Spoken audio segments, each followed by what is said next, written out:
Hello everyone, welcome to my channel learn physics slowly. আজকে তোমাদের দ্বাদশ শ্রেণী পদার্থবিদ্যার কার্শফের সূত্রাবলী এই অধ্যায় থেকে পোটেনশিওমিটার টপিকটি পড়াবো। এর আগের ভিডিওতে কার্শফের কেসিএল এবং কেভিএল এই দুটো ল সম্পর্কে পড়ানো হয়েছে। আজকে আমরা পোটেনশিওমিটার সম্পর্কে জানব।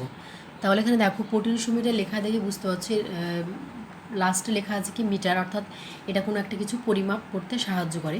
তাহলে পোটেনশিওমিটার মানে বুঝতে হচ্ছে পোটেনশিয়াল মানে হচ্ছে কি বিভব। তাহলে পোটেনশিওমিটারটা হচ্ছে এমন একটি ইলেকট্রিক্যাল ইনস্ট্রুমেন্ট যেটা হচ্ছে কি কোনো স্থানে কোনো বর্তনীতে বিভব প্রভেদ পরিমাপ করতে সাহায্য করে। ঠিক আছে, তাহলে আমরা নিচু ক্লাসে একটু পড়ে এসেছি যে যেটা কিনা ভোল্ট মিটার এবং সেই ভোল্ট মিটারটাও কি মানে একরকম বিভব প্রভেদ পরিমাপ করতে সাহায্য করে কোনো বর্তনীর। কিন্তু এখানে পোটেনশিওমিটার এবং ভোল্টমিটারের মধ্যে একটা পার্থক্য আছে, সেটা হচ্ছে কি যে কোনো বর্তনীতে পোটেনশিওমিটার সাধারণত খুব অ্যাকিউরেট একটা পরিমাপ দেয়। ঠিক আছে, কোনো একটা রিডিংয়ের বা যে আমরা বিভব প্রভেদটা পরিমাপ করছি সেটা একদম অ্যাকিউরেট মেজারমেন্টটা দেয়। কিন্তু ভোল্টমিটারের সাহায্যে আমরা অ্যাকিউরেটটা পাই না, কিন্তু ভোল্টমিটারের সাহায্যে আমরা একটা নির্দিষ্ট মানের রেজাল্ট পাই। কিন্তু ভোল্টমিটারটা কোনো একটা জায়গা এক স্থান থেকে অন্য স্থানে নিয়ে যাওয়ার জন্য সুবিধা হয়, কারণ ভোল্টমিটারটা একটু সাইজে ছোটো হয়। তাই ভোল্টমিটারেরও ইউজ অনেকটাই, কারণ এটা যেহেতু কোনো একটা সাইজে ছোটো, তো এটাকে মানে নিয়ে যাওয়ার জন্য খুব সহজে ব্যবহার করা হয়। আর পোটেনশিওমিটারটা কি অ্যাকিউরেট কোনো স্থানে যদি আমাদের বিভব প্রভেদ পোটেনশিয়াল ডিফারেন্স মেজার করতে হয় তখন অবশ্যই সেখানে আমরা পোটেনশিওমিটার ব্যবহার করব। তাহলে এবার আমরা জানবো যে পোটেনশিওমিটারের সাহায্যে আমরা কী কী ব্যবহার করতে পারি বা কী কী এর ইউজ আছে। তাহলে আমরা কোনো একটা অজানা আননোন কোনো একটা সেল বা অজানা কোনো একটা কোষের ইএমএফ নির্ণয় করতে পারবো, যেটা ইলেকট্রোমোটিভ ফোর্স বা অ্যাকচুয়ালি ইলেকট্রোমোটিভ ফোর্সটাই হচ্ছে কি কোনো স্থানে পোটেনশিয়াল ডিফারেন্সটাকে মেজার করে। আর একটা হচ্ছে কি যে কোনো কোষের অভ্যন্তরীণ রোধ বা ইন্টারনাল যে রেজিস্ট্যান্স স্মল আর যা আমরা সম্পর্কে জানি, সেই অভ্যন্তরীণ রোধটা নির্ণয় করতে সাহায্য করে। তাহলে আমরা এখন ফার্স্ট একটি পোটেনশিওমিটারের স্ট্রাকচারটা কীরকম হয় সে গঠনটা সম্পর্কে জানবো। তাহলে পোটেনশিওমিটার বা তারটা হচ্ছে কি সুষম রোধ বিশিষ্ট একটি লম্বা কয়েক মিটারের তার, অর্থাৎ এই তার থেকে নেওয়া সমান দৈর্ঘ্য বিশিষ্ট যে কোনো অংশের রোধের মান কী হয়, সমান হয়। যেখানে অংশের আমরা যদি মান নিই তাহলে সেখানের রোধের মান সমান হবে এবং এটা অনেকটা কয়েক মিটার লম্বা এই পোটেনশিওমিটার তারটি হয়। তাহলে এখানে দেখো, তোমাদের ছবিতে আমি এখানে দেখিয়েছি পোটেনশিওমিটার তারটা জাস্ট এরকম এবি একটা পোটেনশিওমিটার তার হয়। এবি একটা পোটেনশিওমিটার তার, যার দৈর্ঘ্য হচ্ছে কি আমি এখানে দেখেছি স্মল এল, এবং এখানে কি করা হয়, এর স্ট্রাকচারটা কি এই তারটির সঙ্গে একটি ব্যাটারি যোগ করা হয়। ঠিক আছে, একটি ব্যাটারি যোগ করা হয়। তাহলে এই স্ট্রাকচারটা হচ্ছে কি একটি পোটেনশিওমিটারের স্ট্রাকচার, যে এল লেন্থের একটি কয়েক মিটারের দৈর্ঘ্য তার সঙ্গে একটা ব্যাটারি, বড় আকার ব্যাটারি যুক্ত করা হয়। তাহলে এটা হয়ে যায় কি একটি পোটেনশিওমিটার। এবার দেখো, এবার আমরা এখান থেকে একটা ক্যালকুলেট করতে পারবো কি যে জেনে নিয়েছি যে এখানে সুষম রোধ বিশিষ্ট, অর্থাৎ প্রত্যেকটা স্থানের রোধের মান সমান হয়। তাহলে এখানে এল দৈর্ঘ্যের জন্য এই যে এবি তার, তাহলে এখানে আমরা দেখতে পাচ্ছি এখানে 0 ভোল্ট এবং হচ্ছে ভি ভোল্ট। তাহলে এই প্রান্তে এখানেও কি এ বিন্দুতে 0 ভোল্ট আর এখানে হচ্ছে বি বিন্দুতে ভি ভোল্ট, অর্থাৎ এবি যে তারের দৈর্ঘ্য, সেই এবি তারের দৈর্ঘ্যে বিভব প্রভেদ হচ্ছে কত, ক্যাপিটাল ভি। তাহলে এল দৈর্ঘ্যের জন্য যদি পোটেনশিয়াল ডিফারেন্স বিভব প্রভেদ মাপি তাহলে সেটা কত, ভি। এবার এক মিটার বা 1 সেন্টিমিটারের জন্য কত হবে, তাহলে ভি বাই এল ঐকিক নিয়ম হয়ে যাচ্ছে। এবার 2 সেন্টিমিটারের জন্য যদি হয় তাহলে কত, 2 ভি বাই এল। এরকম যদি আমরা এই এবি দৈর্ঘ্যের কোনো একটা অংশ, অর্থাৎ এক্স কোনো একটা অজানা একটা অংশ হয়, তাহলে এক্স দৈর্ঘ্যের যদি আমরা বিভব প্রভেদ নির্ণয় করতে চাই তাহলে কী করে নির্ণয় করবো, V by L into total potential V, এবং কতটা লেন্থের জন্য, স্মল এল এর জন্য, এবং কোন অংশের জন্য, এক্সের জন্য। তাহলে এখানে যদি তারপরে বলা হয় যদি এটুকু ধরো এক্স হলো, ঠিক আছে, এটুকু এক্স, তারপর যদি বলা হয় যে এইটুকু হচ্ছে ওয়াই, তাহলে ওয়াইয়ের জন্য বা কী হবে, ওয়াই ইকুয়ালস টু হচ্ছে V by L into Y. বুঝতে পারছো, অর্থাৎ যেটুকু বলবে সেটার সঙ্গে জাস্ট এটা গুণ হয়ে যাবে, অর্থাৎ V by L into X. এখানে ভি বাই এলটা হচ্ছে কি একটা পোটেনশিয়াল, ভি বাই এল হচ্ছে পোটেনশিয়াল গ্রেডিয়েন্ট। এটা তোমরা ইলেকট্রোস্ট্যাটিক স্থির তড়িৎ ক্ষেত্রে পড়ে আসবে যে বিভব প্রভেদকে যে একক দৈর্ঘ্যের যে বিভব প্রভেদ সেটা হচ্ছে কি পোটেনশিয়াল গ্রেডিয়েন্ট। তাহলে আমরা এখানে বিভিন্ন স্থানে এই এবি দৈর্ঘ্যের লেন্থের যে কোনো অংশের আমরা কিন্তু বিভব প্রভেদ বা পোটেনশিয়াল গ্রেডিয়েন্টটা পরিমাপ করতে পারছি। এল এর জন্য ক্যাপিটাল ভি, তাহলে 1 সেন্টিমিটার 1 মিটারের জন্য ভি বাই এল, 2 মিটারের জন্য হলো 2 ভি বাই এল। এবার যদি আমরা এক্স আননোন করি এক্স দৈর্ঘ্যের জন্য, তাহলে এক্স দৈর্ঘ্যের জন্য জাস্ট কী হয়ে যাবে, V by L into X. এইভাবে হচ্ছে এই পোটেনশিওমিটারের সাহায্যে আমরা যে কোনো স্থানে বিভব প্রভেদকে নির্ণয় করতে পারবো। এটুকু একদম খুব ভালোভাবে খেয়াল হোক, কারণ এটারই অ্যাপ্লিকেশন আমরা যখন কোনো একটা অজানা কোষের ইএমএফ নির্ণয় করতে চাইবো বা কোনো একটি কোষের অভ্যন্তরীণ রোধ নির্ণয় করতে যাবো, তখন কিন্তু এটা কাজে লাগবে। ঠিক আছে, তাহলে এবার আমরা ফার্স্ট কী করব, যে কোনো একটা ইএমএফ বা কোনো একটা কোষের আমরা ইএমএফ বা ইলেকট্রোমোটিভ ফোর্স অর্থাৎ কোনো কোষের একটা আমরা বিভব প্রভেদটা পরিমাপ করব কিভাবে, সেটা আমরা দেখছি পোটেনশিওমিটারের সাহায্যে।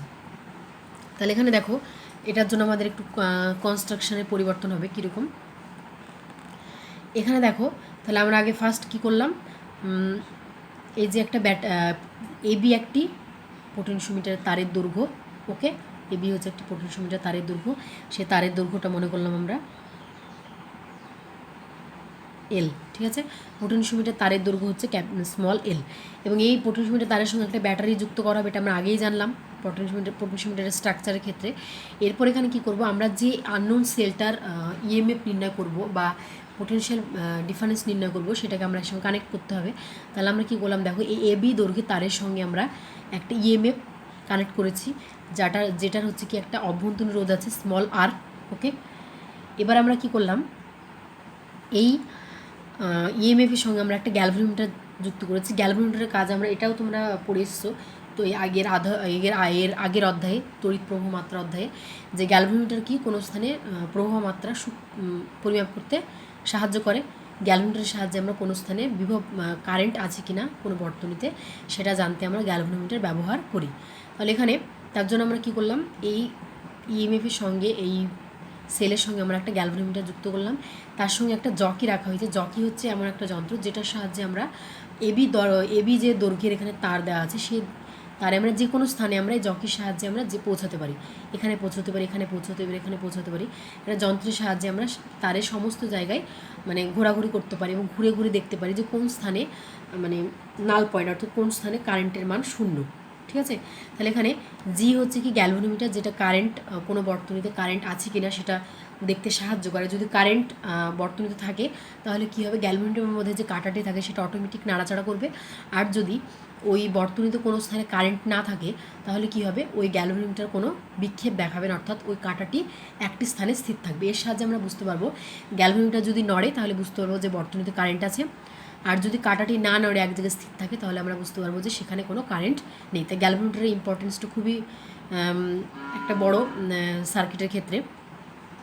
তাহলে এখানে আমরা কী করলাম, এই সার্কিটের সঙ্গে আমরা একটা গ্যালভানোমিটার লাগিয়েছি, গ্যালভানোমিটারের সঙ্গে একটা জকি লাগানো হয়েছে, যেটার সাহায্যে আমরা তারে বিভিন্ন স্থানে টাচ করে পৌঁছাতে পারি। ওকে, এরপর আমরা কি করছি, তাহলে দেখো যে গ্যালভানোমিটারের সঙ্গে এবার আমরা কি করলাম, টাচ করা আছে, এবার জকির সাহায্যে আমরা বিভিন্ন স্থান খুঁজছি। হয়তো আমি জকিটা এখানে নিয়ে গেলাম ফার্স্ট, ঠিক আছে, জকিটা হয়তো আমি ফার্স্ট এখানে নিয়ে গেলাম, তখন দেখা যাচ্ছে হয়তো গ্যালভানোমিটার আমি এখানে দেখাচ্ছি গ্যালভানোমিটার ডিফ্লেকশন হয়তো এদিকে হচ্ছে।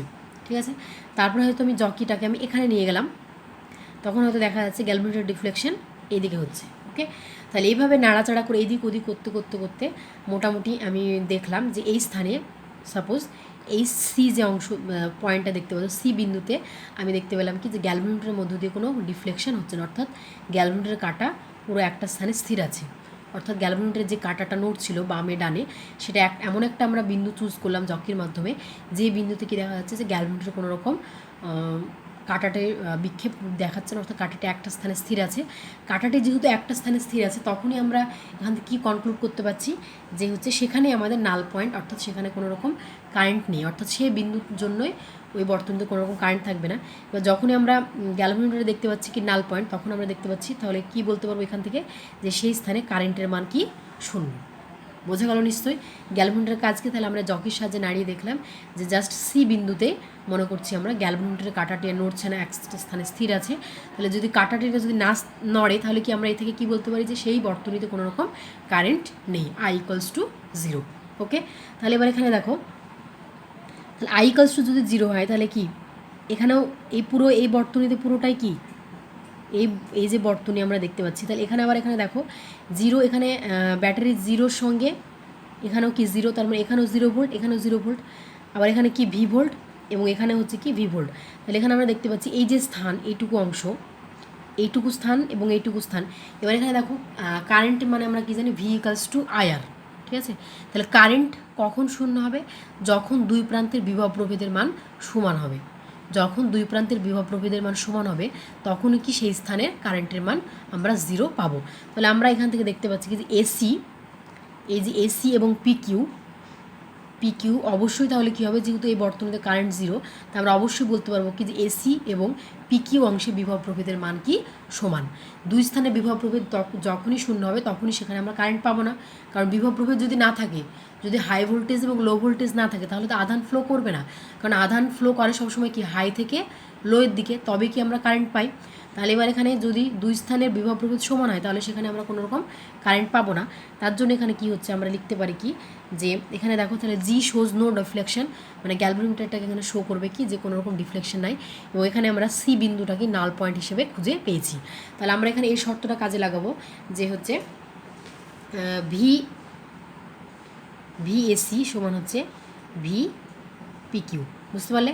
অর্থাৎ এসি অংশের বিভব প্রভেদ সমান পিকিউ অংশের বিভব প্রভেদ। তাহলে এসি অংশের বিভব প্রভেদ আমরা এটা আমরা পোটেনশিওমিটারে যখন স্ট্রাকচার করি তখনই দেখে এসেছি কি যে সেখানে বিভব প্রভেদ কী হয়, টোটাল দৈর্ঘ্যের জন্য ভি/এল এবং এক্স, আমরা মনে করছি এটুকু দৈর্ঘ্য এখান থেকে এক্স, তাহলে এক্সের জন্য কত হবে ভি/এল ইন্টু এক্স, এবং এটারই বিভব প্রভেদ সমান কার সঙ্গে সমান হবে, ই এর সঙ্গে।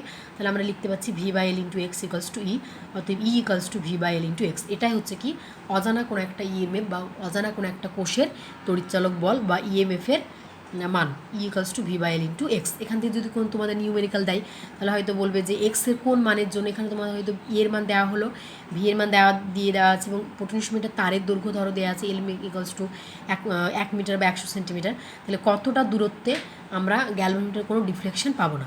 তাহলে এখান থেকে আমরা ক্যালকুলেট করতে পারবো। আগে আমরা থিওরিটি কমপ্লিট করি, তারপরে আমরা প্রবলেম দেখব। এরপর তাহলে আমরা এখানে আমাদের দুটো জিনিস খুব ভালোভাবে মনে রাখতে হবে।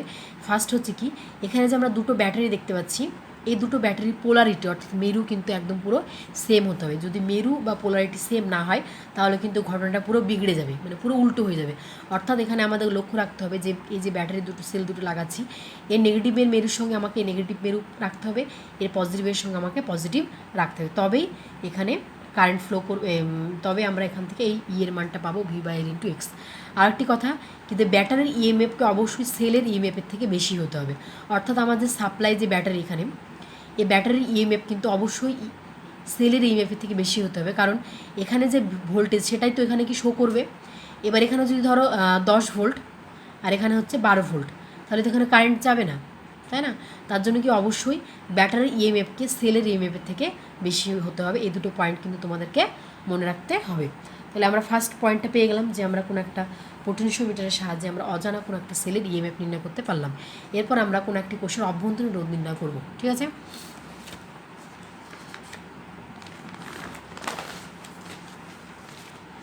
তাহলে দেখো, to measure internal resistance of a cell.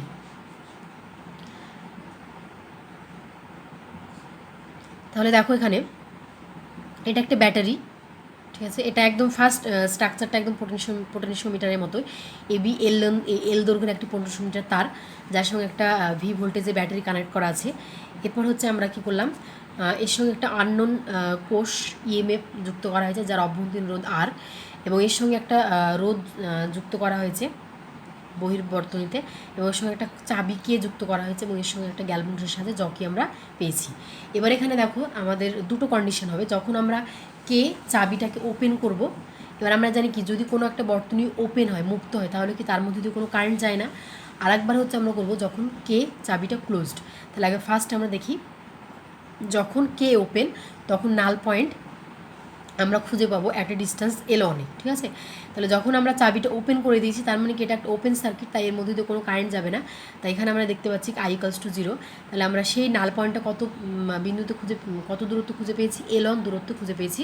তাহলে যখন কে চাবিটা খোলা তখন নাল পয়েন্ট আমরা পাচ্ছি L1 দূরত্বে, ঠিক আছে?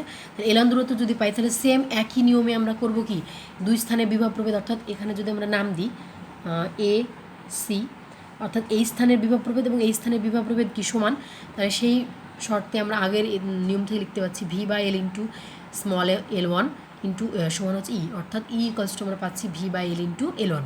এরপর যখন এটা তো একদম ইজি, এরপর যখন আমরা চাবি কেটাকে যখন আমরা ক্লোজ করছি, এবার যখন আমরা জানি যে কোনো বর্তনী যদি বদ্ধ হয় তবেই কি সেখানে কারেন্ট ফ্লো করবে, তাই তো? তাহলে এবার আমরা এখানে কি করেছি, যে চাবিটাকে আমরা কে ক্লোজড করে দিয়েছি, এখানে কোনো চাবি নেই, তখন নাল পয়েন্ট আমরা পাবো কি L2 দূরত্বে। তখন জকির যে স্থান সেটাও পরিবর্তন হয়েছে, তাই আমি এটা বোঝার সুবিধার জন্য তোমাদের আলাদা একটা ছবি এঁকে বোঝাচ্ছি, তাহলে তোমাদের সুবিধা হবে। তাহলে একইভাবে কি AB হচ্ছে একটি পোটেনশিওমিটার তারের দৈর্ঘ্য, যার সঙ্গে একটি ব্যাটারি ভি যোগ করা হয়েছে। এরপর হচ্ছে এই যে সেই আননোন EMF, তার অভ্যন্তরীণ রোধ হচ্ছে R, এবং এটা হচ্ছে বহির্বর্তনীতে ক্যাপিটাল রোধ R তার যুক্ত করা হয়েছে। এবার হচ্ছে এখানে কি, যে আমরা গ্যালভোমিটারের সাথে জকির সাহায্যে দেখলাম যে অ্যাট এ ডিস্টেন্স A থেকে L2 দূরত্বে আমরা নাল পয়েন্ট খুঁজে পেলাম। তাহলে কি, তখন নাল পয়েন্ট হচ্ছে কি L2, যখন আমরা কে চাবিটাকে বন্ধ করেছি। তাহলে এই স্থানে বিভব প্রভেদ আমরা জানাই যে V/L ইন্টু L2, অর্থাৎ এই পুরোটা বিভব প্রভেদ V, এবং কত দৈর্ঘ্যের জন্য, ক্যাপিটাল L দৈর্ঘ্যের জন্য, তাহলে এই স্মল L2 জন্য কত হবে, V/L ইন্টু L2, এটা আমাদের জানা। এরপর আমরা এখানে কি করব, যেহেতু বর্তনী বদ্ধ, তাই কি অবশ্যই এখানে কি কারেন্ট ফ্লো করবে। তাহলে কি এখান থেকে কারেন্ট, ব্যাটারি পজিটিভ মেরু থেকে নির্গত হচ্ছে কারেন্ট, এই কারেন্ট I যাওয়ার জন্য I যাচ্ছে, এবং এই অভ্যন্তরীণ রোধ আর এর মধ্য দিয়ে যাচ্ছে, তাই কি এখানে কিছু পরিমাণ কারেন্টের লস ঘটবে। তাহলে এখান থেকে I গিয়ে এইভাবে কারেন্ট কিন্তু ফ্লো করছে, ঠিক আছে। এখান থেকে কারেন্ট গিয়ে এখানে আবার ব্যাটারির পজিটিভ মেরু থেকে নির্গত হয়ে ব্যাটারির নেগেটিভ মেরুতে গিয়ে পৌঁছাচ্ছে, এবং এখানে একটা বর্তনী কমপ্লিট করছে, এবং এখানে আমরা একটা কারেন্ট পাচ্ছি। তাহলে এখানে আমরা লিখতে পারি I = E by total resistance কত, এখানে R প্লাস R, ঠিক আছে। তাহলে I = E/R প্লাস R। এবার এখানে দেখো যে এখানে যে ভোল্টেজের একটা কোষ লাগানো হচ্ছে, তার সঙ্গে একটা অভ্যন্তরীণ রোধ R। তাহলে অ্যাকচুয়ালি এখানে টোটাল বিভব প্রভেদ কত হবে, অ্যাকচুয়ালি আছে, কিন্তু এখানে অভ্যন্তরীণ রোধ R এর জন্য কিছুটা পরিমাণ যে কারেন্ট আয়ার নষ্ট ভোল্ট যেটা আমরা পড়ে এসেছি, সেটা কি কিছুটা পরিমাণ এখানে বিভব প্রভেদ নষ্ট হচ্ছে। তাহলে টোটাল এখন লব্ধি বিভব প্রভেদটা কত হবে, তাহলে ছিল আগে, এবং এই R অভ্যন্তরীণ রোধের মধ্যে দিয়ে I পরিমাণ কারেন্ট যাওয়ার জন্য কিছুটা পরিমাণ ভোল্টেজের ঘাটতি হচ্ছে, সেটা হচ্ছে কত, I × R। তাহলে টোটাল এখন এই স্থানের বিভব প্রভেদ কত, পোটেনশিয়াল ডিফারেন্স E-IR, যেহেতু এখানে অভ্যন্তরীণ রোধ R আছে, এবং এর মধ্যে দিয়ে কারেন্ট যেহেতু যাচ্ছে, তার জন্য আর এর মধ্যে দিয়ে কারেন্ট যাওয়ার জন্য আয়ার পরিমাণ বিভব প্রভেদ নষ্ট হচ্ছে। তাই এখন টোটাল বিভব প্রভেদ হচ্ছে কত, E-IR। তাই আমরা এখানে লিখলাম কি, যে V/L capital L into L2, এটা তো আমাদের জানাই, সমান আমাদের কী লিখছি, তাহলে বাম পাশে E-IR। তাহলে এবার এখানে কী করলাম, V/L ইন্টু L2 সমান E-I এর জায়গায় আমরা এই মানটা বসালাম E/R plus R into R। তাহলে এখানে V/L ইন্টু L2 সমান, যদি আমরা ক্যালকুলেট করি তাহলে লসও করে, তাহলে আসবে ER/R প্লাস r।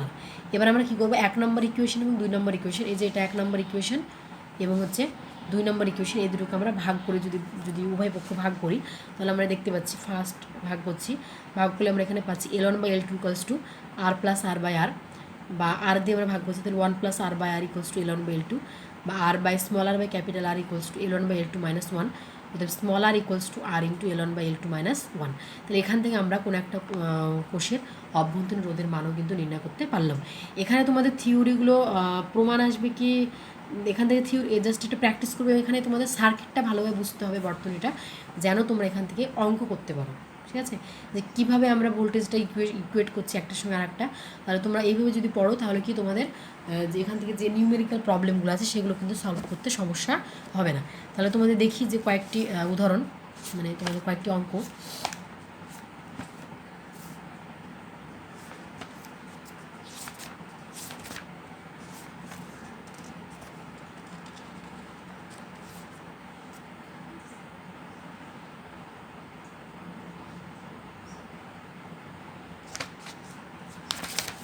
তোমাদের তাহলে এখানে আর বাকি থাকলো কি, কোষের তড়িৎচালক বল নির্ণয়, এটা একইভাবে করা হয়েছে, এটা একইভাবে পড়বে, কোষের তড়িৎচালক বল নির্ণয় করার যে নিয়মটা, ঠিক আছে। তাহলে এখান থেকে এগুলো পড়বে। আর উদাহরণের অঙ্ক এখানে মানে তোমাদেরকে যদি কয়েকটি অঙ্ক করতে দিই, সেখান থেকে তাহলে তোমরা উদাহরণ অঙ্কগুলো করলে মনে হয় বেশি বেটার হবে। যেমন ধরো দেয়া আছে একটি অঙ্ক, পোটেনশিওমিটার ব্যবস্থায় একটি কোষকে পোটেনশিওমিটার তারের 60 সেন্টিমিটার দৈর্ঘ্যের মধ্যে যোগ করা হলে গ্যালভানোমিটারের বিক্ষেপ শূন্য হয়। এবার একটি 6 ওহম রোধের মানের কোষটিকে সারাউন্ড করা হলে তারের 50 সেন্টিমিটার দৈর্ঘ্যে নিস্পন্দ অবস্থায় পাওয়া যায়। তাহলে কোষটির অভ্যন্তরীণ রোধ কত, তোমাদের ছায়া প্রকাশনী বইয়ের এক্সাম্পল 3টা। তাহলে এখান থেকে তোমাদের বলেছে কি, যে অভ্যন্তরীণ রোধ কত হবে। তাহলে এখানে তোমাদের এক্সাম্পল 6, তাহলে এখানে তোমাদের বলে দিয়েছে আর এর মান বলে দেওয়া আছে 6 ওহম, L1 মানে যে 60 সেন্টিমিটার বিন্দুতে ফার্স্ট হচ্ছে নাল পয়েন্ট পাওয়া গেছে যখন চাবিটা খোলা ছিল, আর L2 দ্বিতীয় ক্ষেত্রে নাল পয়েন্ট খুঁজে পাওয়া গেছে L2 ইকুয়ালস টু 50 সেন্টিমিটার। তাহলে কোষের অভ্যন্তরীণ রোধের মান কত হবে? তাহলে R equals to L1 by L2 minus 1 into R সমান 60 বাই 50 মাইনাস 1 ইন্টু 6। তাহলে এখান থেকে তোমাদের আসছে 1.2 ওহম। ঠিক আছে, তাহলে এইভাবে তোমরা করবে, জাস্ট থিওরিটা ভালোভাবে মাথায় রাখবে, তাহলে এখান থেকে অনেক রকম শর্ট কোশ্চেনও তোমরা পারবে। জিনিসটা যদি মাথার মধ্যে ঠিকঠাক পোটেনশিওমিটার কীভাবে কাজ করছে এটা মাথার মধ্যে থাকলে তোমরা যে কোনো রকমের কোশ্চেন সলভ করতে পারবে। তাহলে সবাইকে ধন্যবাদ যারা ভিডিওটি দেখবে বা দেখছো, আর হচ্ছে যারা এখনও সাবস্ক্রাইব করেনি অবশ্যই তারা সাবস্ক্রাইব করবে, এবং অবশ্যই তোমাদের কমেন্ট বক্সে কমেন্ট করবে ভিডিওটি কেমন লাগবে, কারণ তোমাদের কমেন্ট খুব জরুরি।